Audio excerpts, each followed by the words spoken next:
موږ د سراج الحق صاحب شکریه ادا کوو او د الخدمت والا چې زموږ تپوس یې وکړو او دلته رالل.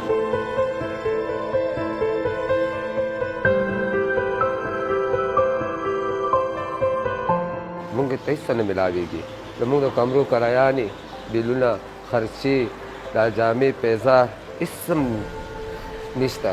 ډېر په سپک نظر ګوري او نه راله څوک جامې راوړي، نه راله چپل راوړي، نه راله خوراک راوړي.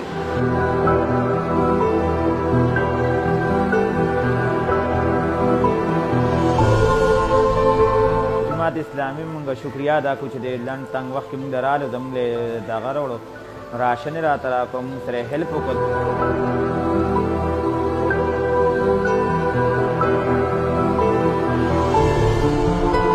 موږ هم د دې معاشرې خلک یو او مطلب دا دی چې موږ سره تپوس هم څوک وکړي او موږ سره څوک هیلپ وکړي او راشي زموږ تپوس.